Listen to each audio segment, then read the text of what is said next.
Good afternoon, ladies and gentlemen, I'm John, this is Benny, a Truder, and welcome back to Civilization 6, because the New Frontier Pass has handed out its latest goodies, and this might just be my favourite set of new stuff yet, because we have got ourselves a really damn unique new saver. We got a brand new district that is ludicrously powerful, and a game mode so fun, I think I'm just going to be leaving it on permanently hereafter. So, okay, let's dive in, because there's some really good stuff here today. So, say hello to Vietnam. I love these guys. They're kind of like the ultimate terrain saver and the ultimate defensive civ. They're just absolutely marvellous. So, basic ability, drive out the aggressors. So while your units are in, you know, slightly difficult terrain, forest, rainforest or marsh, you get yourself +5 to combat strength, you get bonus movement, and you get all of that doubled if you're within your own territory. So basically, if you've got your troops just hanging out in a forest, in Vietnamese territory, nobody has taken them down. They are ludicrous murder machines, and it's all about the terrain too in terms of where she can put her districts, what they do. Let's dive in, you'll see what I mean. Ah, yes, but let's not forget the brand new game mode. This I love. This is just on for me permanently. I've played with this a little bit already, it's amazing. Monopolies and corporations, because up to this point, yeah, luxury goods they were a bit boring, really, you know, you just slapped down the building on them, you had the luxury goods, you just had as many luxury goods as your people needed, and that was it. But now, no. Luxury goods have just got a whole lot more interesting. You're rewarded for gathering loads of the same types, for upgrading them, for producing products, so yes, we're going to be having that on too. Oh, now this'll do nicely. Obviously, you know, Vietnam has a bit of a bias towards rainforest and forest nearby, because they kind of need that for everything, as it turns out. So, this'll do. I always enjoy spices, because, yeah, starting off with a 4 food right next to you, that's not bad. So, yes, just get that down, and we have got ourselves a city that is going to be growing nice and fast. Right, get pottery down, get some irrigation on the move, get a scout out. Gonna take a bit longer because, yeah, I've only got currently 2 production, but that's absolutely fine. We'll be getting up to that second person in no time whatsoever. So let's just have a bit of a wander around. And, okay, we got truffles nearby too. Love it, together with, yeah, furs up there as well. So, okay, this is a pretty good spot for luxurious, which is kind of what I want. And on top of that, we got ourselves a lovely little village. Now, if that could be, say, I don't know, an extra population, or even better, a builder, I'd really appreciate it. And there we go, another double. Okay, now this is meant to be, right, in fact, actually a triple. Oh my, we've got triple truffles round here. And sadly the village was just a boost for writing, but I guess that's not the worst thing in the world. Oh, never flipping mind. It's actually, yeah, triple spice, and we've got flipping pearls over here. Oh, we're gonna be swimming in those luxury resources. Okay, this is good stuff right here. Get the seller out right now. And you know what? I'll drop 50 gold on expanding up here, because I kind of just desperately need any source of production right now. Meanwhile, you just head south, because, yeah, we got some mountains and whatnot. Okay, that's really bloody important for Vietnam, that we found, yes, some rainforest nearby to mountain, because they can only put down their districts on the same tiles they're getting bonuses off. So, only forest, marsh, or rainforest. Now, that means it can be a bit difficult to get some really good adjacency yields as Vietnam, because, you know, sometimes the perfect spot's just not going to have forest, rainforest, or marsh on it. And on top of that, you might want to, you know, chop down some of those forests, and you can't really do that if, you know, the moment you've taken down the forest, you've screwed over your own internal defense, and you've also removed a really good spot you'd otherwise be able to, you know, slap down a district on. So, you've got to be careful. It's a planning civ. You've got to have a really good long-term plan. But if it all works out, oh, it can be beautiful. And we've also got ourselves, is that Norway? Okay, Norway's nearby. That's not necessarily the best or worst thing in the world. Generally, Norway doesn't cause too much trouble. Oh, never mind, there's someone else around too. Hang on, who are you? That's... Okay, Basil's a bit scary. Basil is definitely a bit on the... Okay, it's fine. We will hide spearmen in the trees. He won't be able to get to us. I'm playing on Emperor difficulty, by the way, which, you know, feels appropriate, because I'm guessing the Emperor's going to come and murder me. Hopefully, he'll go to war against, you know, the Norwegians, wherever they are precisely. Oh, and bloody hell, we're just swimming in civs nearby here. Arabia's close by too. Speaking of which, they've immediately denounced me. So okay, this is off to a great start. And Fang Long gains a new sibling just over the road. There we go. Trunk you, absolutely marvellous. And oh, bloody hell, there's Arabia. Okay, so we know Arabia was being a bit of a dick a while ago. Maybe we just move, you know, my one warrior over here for now. Oh, and Korea's just around the bloody corner too. Okay, this is a ludicrously crowded map. Marvellous. Hopefully they'll all go to war with each other and not me. I'm just going to get a slinger out now because I'm a little concerned about the fact I appear to be surrounded by people who currently have, yes, much more army than me. And what I'm going to be doing now is, yeah, I'm going to be rushing towards currency, because currency gets me industry. This is why we wanted all of those lovely, lovely doubles. Okay, so we've now got ourselves the ability to get down our first district to the campus in our capital, which I'm definitely going to be wanting because, oh my, well, would you have a little look-see at this? So, okay, just 55 gold gets me this tile, which is, yeah, geothermal and rainforest and mountain +4. I'll be taking that, thank you. Oh yeah, this is looking, you know, quite a lot like, I don't know, some form of invasion force gathering outside of my city. So, okay, let's just get that slinger into position to defend my brand new city. Oh, and guess who else is here? It's the barbarians! Good. Good. I was kind of hoping Constantinople would take care of them. But no, it's just barbarians. Right, well, this is fine. So here we go. They're coming in, but look at that. Look how little damage they're doing because I am in a forest. They just can't really do much to me. But yeah, this is it. Vietnam can hold the flipping line. And a massive pile of era score off my amazing campus that just finished up there. That's a lot of science, damn it. Okay, good news. Arabia's going after Mexico City, not me, which buys me a bit of time. Meanwhile, it looks like, yeah, Constantinople is expanding in this direction, so they don't seem to be heading at me either. So I've got a little bit of breathing room to get things set up, which is good, because, yeah, right at the beginning of the game, I'm not in good shape. If you look at the, the notes up in the top right there, science, I'm doing okay. Money, sort of okay. So the bare minimum, that campus is sort of carrying me for the minute. And here's where things get fun. So, okay, I've got myself a duplicate luxury resource, and that means I get to now toss down industry. So that is +2 food, +2 production, +1 gold, and +20% culture. Now, the reason it's +20% culture is unique to each individual resource. Well, not unique, there are some duplicates, but it makes a bit more sense and it gives them a bit more flavour. So, for example, this city is now going to be much better at producing culture, which is going to lead me down into producing more culture buildings here, because I can make a specialised culture area. And that's really cool, it makes luxury resources way more interesting. So let's just slap that down and, oh yeah. 6 food, 3 production, 1 gold. Alright, in the ancient era, that is not bad. Only 1 per type of resource though, I can't just slap another one down over here. What I can do at this point is bring you over here and start getting down, yes, a truffle industry as well. Okay, 1 more settler out and I don't really know what's going on over here, but I've got a good feeling about it, so we're going in this direction. You see, I can't help but notice there's a lot of volcanoes dotted about here. I like volcanoes. Volcanoes are great. Hopefully the volcanoes don't kill my settler. But in the meantime, yes, we have got ourselves industry number 2. So that is, yes, 4 food, 3 production, 4 gold. Not bad. Not bad at all. Okay, bit of a dodgy area here because, yeah, there's not enough forests, to be honest. But there are some on the far side of the mountains. Screw it.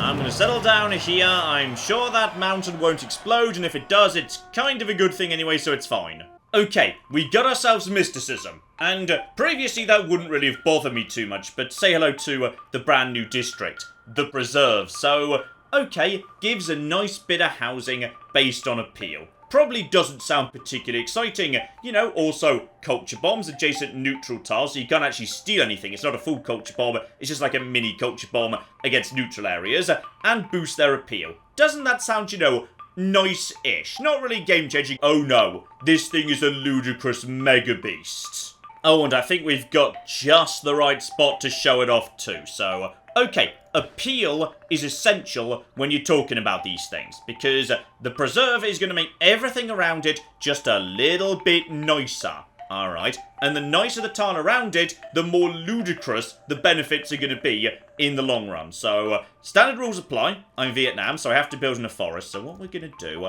right now is we're going to buy this forest right here.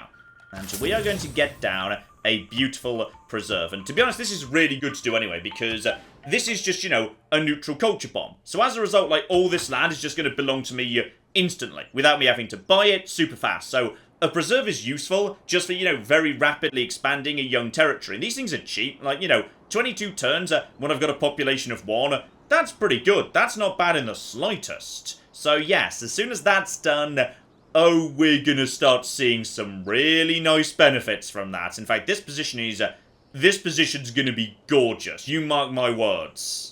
Now, let's just very quickly check in with my beautiful super campus, currently producing a +8 science. Now, you might be looking at this and thinking, hang on, that's not how much science a library is supposed to produce. No, it's not. But this is the upside of Vietnam having less options in terms of where their districts go. You get bonuses depending on where you settle. So, this campus is built on a rainforest, therefore every building is going to produce a bonus science. But if I'd built it on a forest instead, that'd be culture. If it was on a marsh, it'd be bonus production. So if you settle, say, a really marsh-heavy area, you could produce a beautiful, ridiculous production megacity. Now, factor in, if the right territory also had some goods that helped boost production, if I was to get, you know, industry or corporations down, yeah, all of a sudden, this civ and the corporations mode put them together and the map becomes a lot more interesting and dynamic, because certain combinations that are going to show up very, very rarely could be ludicrously powerful.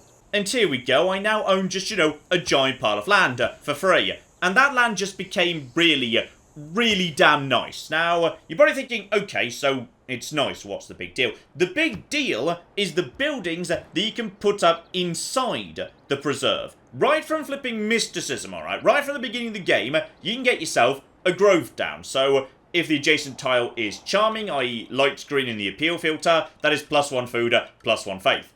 If it happens to be, you know, really nice, that's +2 food, +2 faith, and +2 culture. Let's just, you know, consider that for a second. This random nothing tile is about to gain +2, +2, +2. Alright, pretty darn solid by itself. And then on top of that, this here is volcanic soil. It's going to keep getting better. And if I just keep it, you know, completely with nothing on it, then the volcano can erupt as much as it wants to. It's not knocking down any buildings.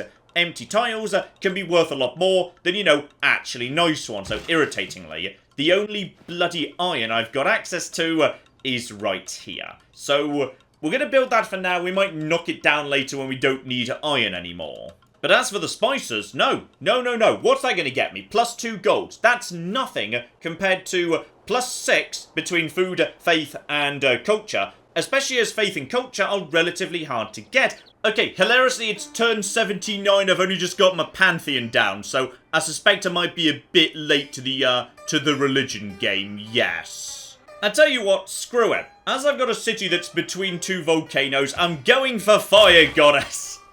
The most useless one of all, but screw it. This is going to be... these tiles are going to be really nice when we're done. Oh, and here we go. Arabia has attacked Byzantium. Good. So that is strength 160. Excuse me, I'm just judging you right now. Leave me alone.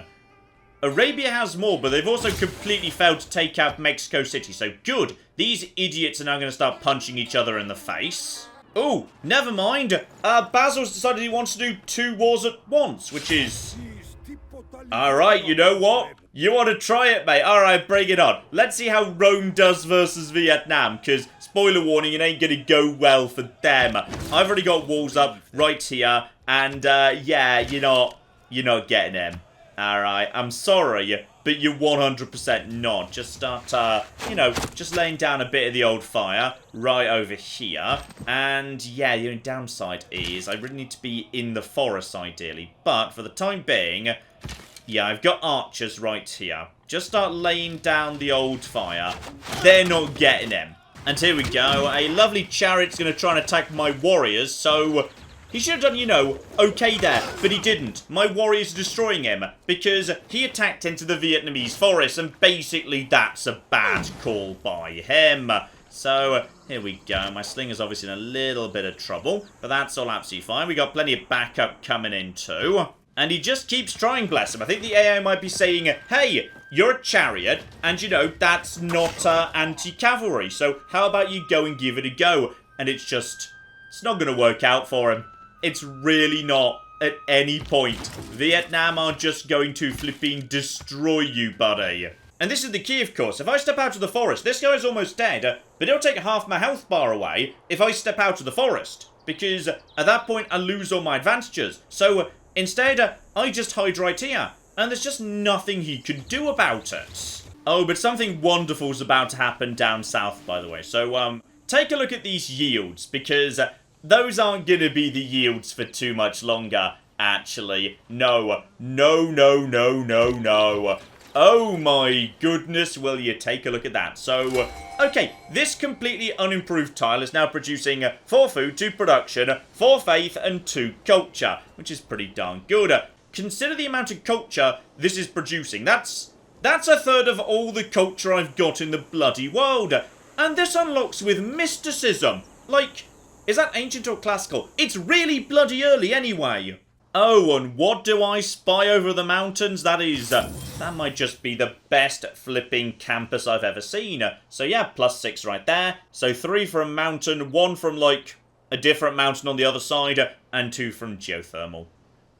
Oh, well, that's just too good to pass up, obviously. And, like, appropriately, it borders a science city-state. So I assume there's, like, you know, some form of exchange program where we swap knowledge. That's why it's so damn good.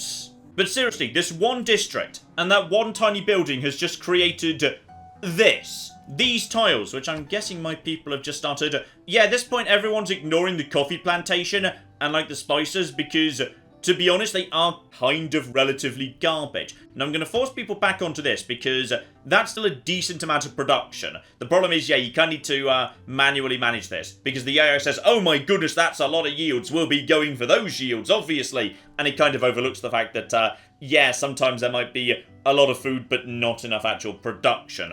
Right, start laying down some fire on this city. Now, it's going to take a little bit of time to do. We might need to send in some reinforcements. I think I might, to be honest, need swordsmen before we're going to be able to do too much here, because they're just going to be recovering a little bit too fast. So, okay, do I actually have the ability to make swordsmen yet at this point, by the way? No, I'm still on bloody warriors, marvellous, so I should probably get working on, yes, iron working and whatnot. Good, good, good, good, as I literally have iron.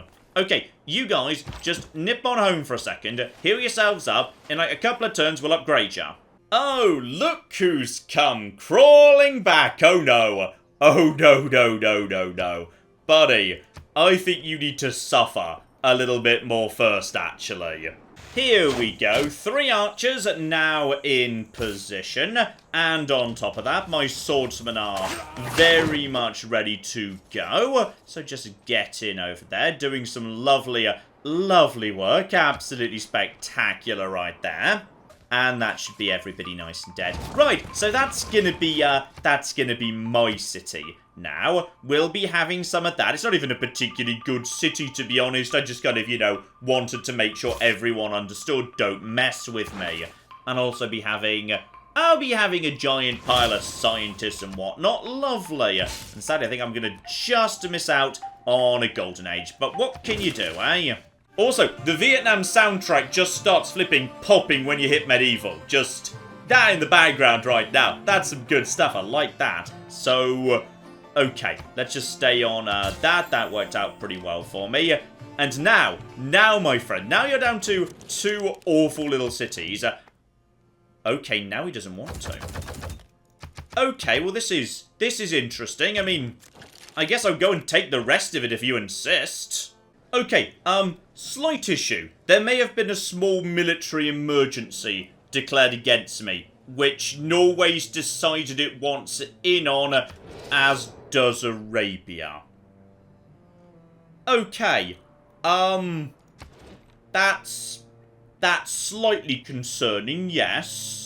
Okay, I'd say this means it's probably time at this point. Bring on the flipping elephants, actually. Yes, lovely. Lovely, lovely, lovely. So, this is basically a crossbowman, but it's an elephant, which naturally makes it much better. This seems like a good chance to, you know, get down my speciality district, which is a nice, cheap encampment, doesn't actually have any restrictions based on population, generates additional culture, and eventually tourism. This thing is not bad. It's not bad at all. So if I just lay that down, maybe...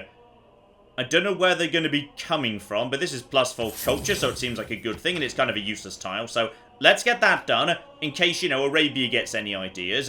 Down over here, we've got most of our troops, and Norway seems to be kind of busy. I think they're actually engaged in, like, a different war. Are they fighting Korea right now? Yeah, they're fighting Korea. Good. So hopefully their troops are, you know, busy over there.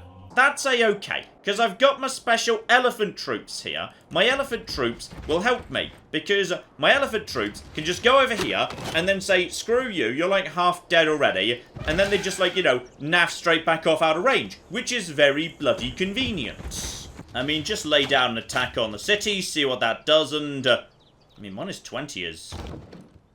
It's not bad. I don't know where the bloody rest of his army is, but it's just sort of not here, so that's good. No, seriously, I don't know where his army is, but there's a possibility we're going to be taking one of his largest cities. A city in which he's currently trying to build what I assume is the Colosseum, and he just kind of seems to be not interested in stopping me, which is nice. He's not fighting any more wars, it's just me and Korea. But, like, me and Korea don't have that many troops, but they've just taken Sarpsborg anyway, so... is it just navy? Is the problem that he's built a giant navy and he's got literally nothing else? Because I suspect that might be the problem. Okay, just a handful more shots here. You just get out of the way, and I feel like we're just sort of, moving in at this point. So, okay, this is just going to be my city now. So that's nice. I mean, I feel like we can have that. Amazingly, he still doesn't want peace, so, alright, I guess we'll just be taking more towns off you until you decide to bloody wake up and realise you've lost. Okay, meanwhile, up north, we have actually got ourselves, yeah, a little bit of interesting stuff going on here. The cavalry has very literally arrived, but unfortunately, oh, guys, so have the elephants, so that's bad news for you. Oh, and we can even start pillaging trade routes, and oh my goodness, you guys are just really bad at building walls this game, aren't ya? Oh, that's gonna be a problem for you. Oh, there it is. We've caught sight of, yes, where all this bloody numerical strength is. It does indeed appear to be nothing but a giant pile of boats, which turn out to be, yes, as I say, very bad at defending, you know, inland cities, which is where most of his cities are, so that's good. And with a couple more swings of my sword, there we go, now Christian Sand belongs to me too. Good, kind of felt like mine anyway. They really forward settled me a little bit aggressively there, so... okay, that's nice, and my elephant, you know, having done its job, can now just go and reinforce Tromsø, so...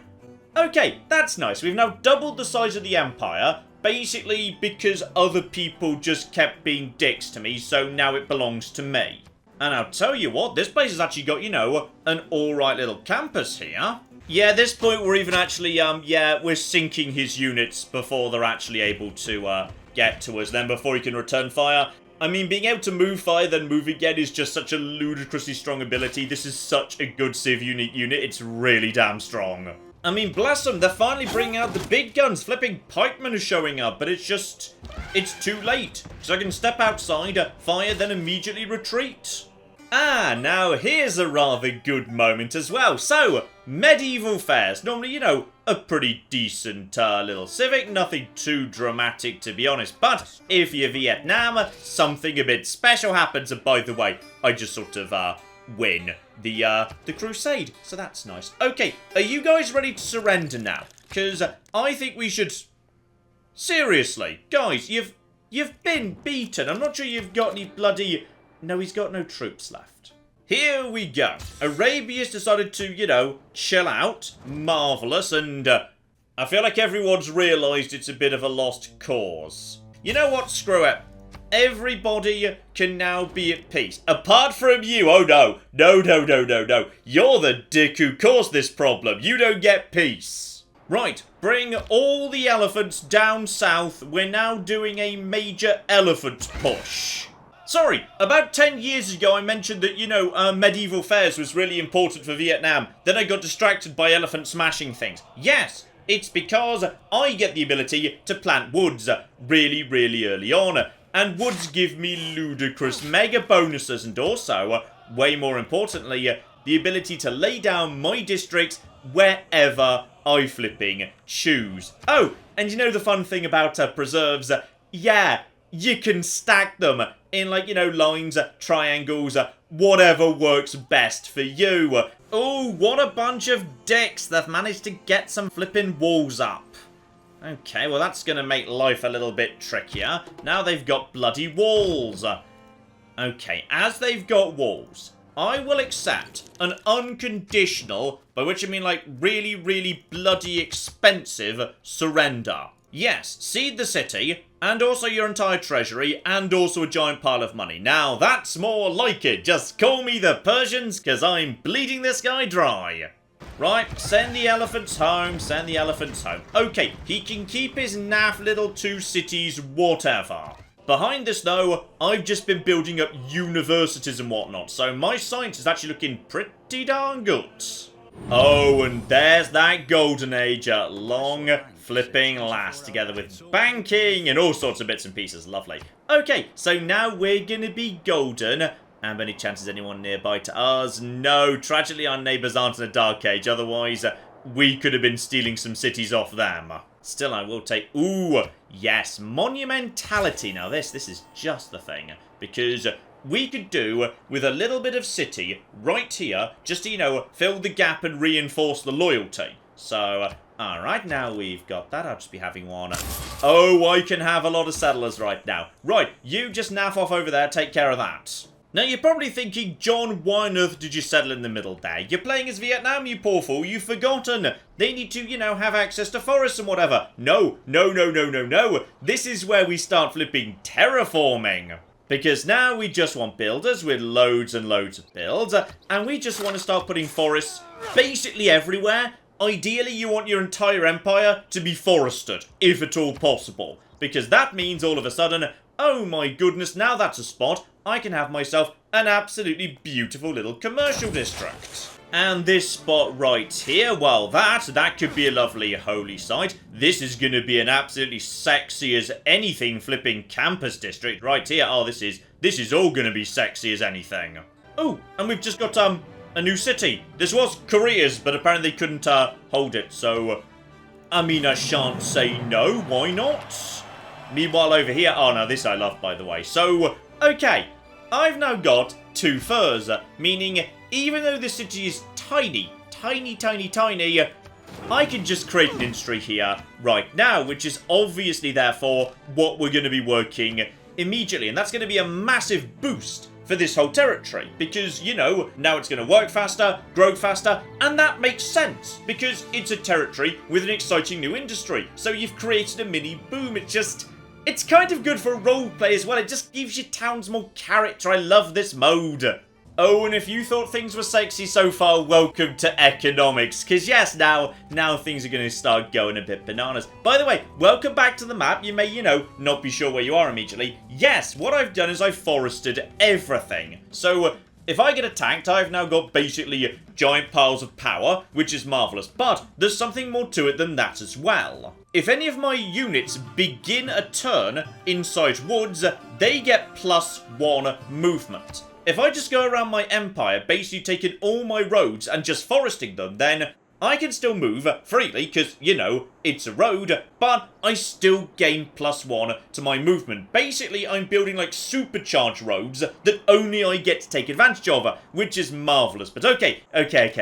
Back to corporations, because what I can do now is I can convert an industry into a corporation, but a builder can't do that. The only person that can do that is indeed a great merchant, and doing so burns them, so you do not get their special effect. So this guy, if I were to take him over to, you know, a nice little district where he'd normally be going, I get 200 gold and 2 envoys, and that's not bad. 2 envoys is good. That can be really powerful because its state bonuses are great. However, if I actually want, you know, the corporation instead, I have to forego that. I just have to not be doing any of that nonsense. And, sorry, I'm going to be needing at least 3. But that's fine. That's all absolutely fine, because I do have 3. All we need to do is take him back over to, oh yeah, the spices. We've definitely got the spices, but at this point, just check the resources here.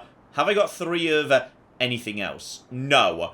I've got 2 truffles right now, though, in theory, I think there might be, yeah, there's another one right there I could get access to. So it's either spices or it's truffles. And bear in mind, of course, that's going to change what city is gaining the benefit, etc, etc. So, on balance, my capital is probably the best place for that. So, back over at my capital, here we go. So yes, right now this place is producing, 6, 3, and 1. Already a really damn nice tile.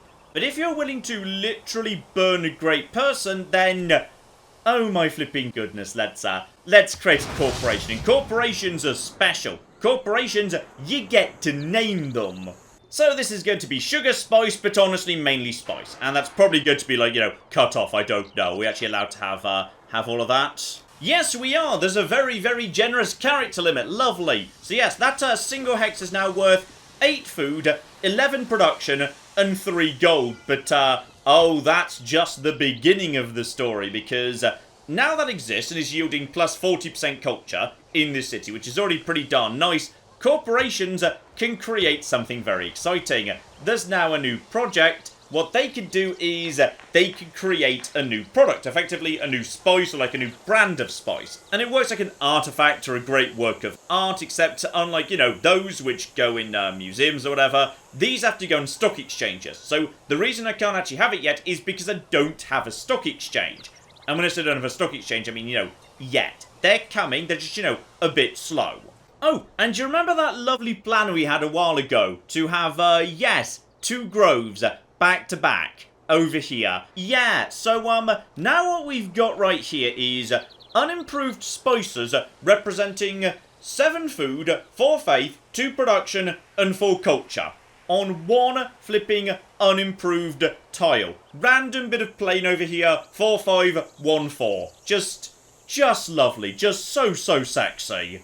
Okay, we've hit the Middle Ages, and that means something new's become available, which is now the Global Resource Report is actually able to tell me how many of each luxury resource exists in the world. So as a result of that, how much you control. Because that's the final part of the puzzle. If you can control 60% of all the stuff in the world, then all of a sudden, yeah, you've got a monopoly. You can start price fixing. Generally, it's a giant pile of free gold. But unfortunately, it turns out there's a lot of spice in the world. So even though I've got 4, and could have another one, because I'm pretty sure I've got, I'm not sure whether the unimproved one counts, as long as it's in my borders. That I don't know. But, yeah, unfortunately, no, I'm not even close to having a monopoly at that point. But if you do, that's where things get crazy. Okay, to the Civopedia. Here we go. 5 gold if you've got the bare minimum 60%, plus 10 if you have 75%, and plus 25 gold if you control all instances, and plus 5 gold per turn is awarded for every major civilization the monopoly holder is currently trading with. So if you can just trade with everybody and control everything, and for certain, you know, very rare resources, that might be possible, you can basically just generate ridiculous amounts of base gold for pretty much nothing, to be honest, because if you're trading with everybody, you're probably making good money off your trades anyway. Here we go. So on this occasion, ivory is super rare. So if one person could just lock down all 4 instances of ivory, that's just, you know, plus 25 gold. right there, together with +5 for everybody you're trading with. That's a lot of flipping gold for free. So yeah, this right here, the stuff you can do with the preserve, that's pretty sexy, but, oh,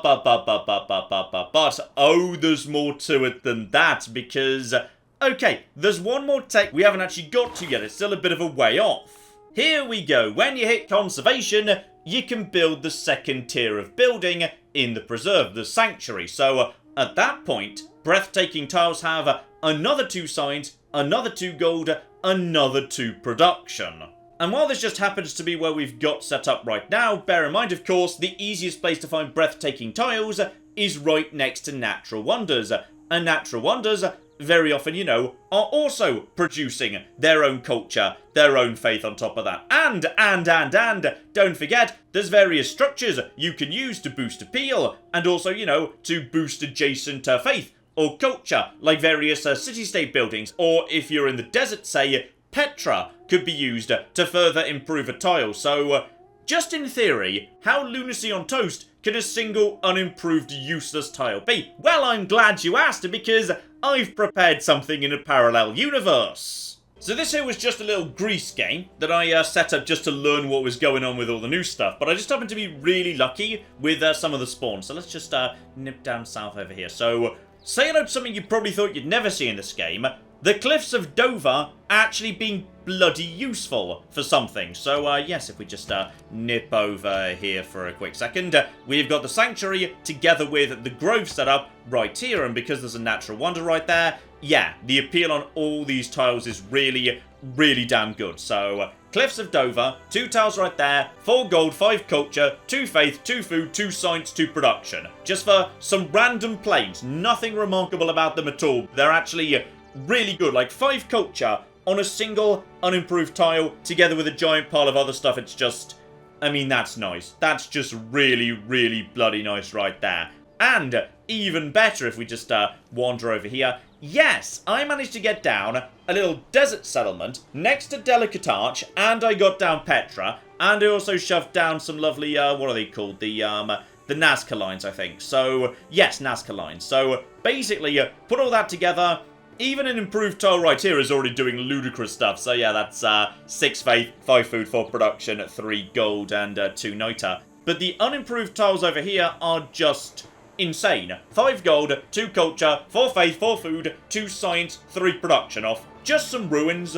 This tile up here, look at that. 4 gold, 2 culture, 2 faith, 4 gold, 2 science, 4 production. Just a ludicrously good tile. And what is it? It's just flat, useless desert. The preserve is amazing because it actually starts converting what would normally be useless tiles into potentially really bloody good ones. Like, everybody has a use for desert now, because desert can be very pretty, because desert's got its own wonders. So, even this useless patch of land, even if Petra wasn't here, that'd still be some really good tiles. This is one of my biggest, most productive cities. It's been really, really bloody good, so yeah, it's pretty darn good. And also, because we're a bit further ahead in this game, I can actually show off, yes, the lovely, lovely products. What I've got in this game is I've got 2 corporations. I've got the Tea Corporation, and I have got the Truffles Corporation. So, as a result of that, that has generated a tea brand and 2 brands of truffles. Not sure how many brands of truffles you'd really need, but whatever. So basically, that's a product which yields 15% science to wherever it's been put. So if I just have a stock exchange in a really, really high production city, I can just move the tea over there, and now that city has got plus 15% science. But in case you're wondering, 1, yes, you can actually host products that have been created in one place in the same place. So, as a result of that, the Snuffleco Truffle Corporation is hosted right here. And in its own stock exchange, we are hosting its products. So as a result, the corporation itself generates plus 50% gold for this city. And the products yield 25% each. So, in theory, the biggest boost you could give yourself would be, 1, you have the corporation, and 2, you have 3 products produced by that corporation inside your city. But actually, hang on, how many... I know for a fact that other buildings also have slots on them. Like, there are harbour buildings that can have slots as well. So, I don't know what the upper cap is. It might be 6, it might be even more than that. Because, yeah, the seaport's got 3 product slots as well, so it's at least 6. So then you've got 75% and 75% of 25 each of the 3 slots. So then you've got 50. Okay, so basically, yes, you can get a ridiculous amount of money going on. And this city's producing 164 gold because its actual gold total is being doubled. Plus 100%, that's the 50, 25, 25. And clearly, there could be another 4 25s on top of that, so we could just put another 100%. Okay, so yes, basically, this is wonderful. And yes, it's powerful, but it takes a lot of time. Like, producing a product is really expensive. It's a very, very expensive project to undertake. So I just love this because it makes things so much more interesting. It gives luxury resources flavour, and it makes them feel unique because some of them are going to be, you know, boosting your gold. Some of them are going to be boosting the ability to build buildings. Hang on, back to the Civopedia. So yes, if you've got enough amber, you can just basically create ludicrous amounts of faith. You can produce ludicrous amounts of culture, money, production towards military, production towards civilian, growth and housing. You could have the most ludicrous growing city imaginable just by stuffing it full of so damn much honey. Everyone has honey for every meal, and they just have so many children as a result of that. Or my personal favourite, the ridiculous science centres, where you can just have, yes, spices, tea, so much. So those you can't boost quite so much. You can see there it's 15% for science rather than 25% for gold. So gold seems pretty generous. The gold is actually pretty darn generous right there. And of course you can also have, it's just so good. It's just so damn good. I love this mode so much, and going forward, I'm just going to have it on all the time. Like the others, they're fun gimmicks. You might choose to use them, you might choose not. But this one's a keeper. Okay, back over to Vietnam, because seriously, Vietnam has got one a hell of a tune to bag them up. It's just lovely. So, okay, ladies and gentlemen, I would say that is enough for now. That's a pretty good introduction to Vietnam, the Preserve, this new game mode with the corporations. It's all good stuff, in fact. Like, in many ways, I really like Vietnam. They're unique, but I probably wouldn't go back to them as my favourite faction. Mali's still my favourite, but, yeah. The Preserve and the Corporations mode, for me, those are game changers. Like, the Preserve going forward in every game is going to be huge. Like, the amount of stuff you can get out of that is ridiculous, including, you know, difficult to come by currencies. Like culture in the early game, the Preserves can make it. Like, loads of it. It's really interesting, and the corporations are just great. I love you can name them. I love you can actually make the products. I love how it makes, you know, stock exchanges a lot more interesting because now they've got slots on them, moving things around, trying to make, you know, optimized megacities, where rather than doing everything, certain cities are going to be better at doing some things than others, where you're going to be wanting to absolutely ensure certain cities make all the money and then just pack them full of all the money boosting stuff you can get hold of and just have them as ludicrous piggy banks. One like mega science research center. I love it so much. This is actually my favorite update as part of the New Frontier Pass. It is well worth a look. So if you're into your Civ 6, this is some big stuff. This changes the game. So, okay, might well see a bit of Civ 6 going forward, because bear in mind, we're coming towards the end of the New Frontier Pass, and as I have said all along, when we've got all of it, we're going to get a full series of Civ 6 on the channel, with literally everything turned on. All of the side modes, everything. It's going to be bananas. So hopefully you're looking forward to that. But in the meantime, I've been John. This has been many a true nerd, and this has been Civilization 6. Thank you very much, and goodbye. I've created a small problem in my road system, which is it's literally impossible for anyone to ever go back into town.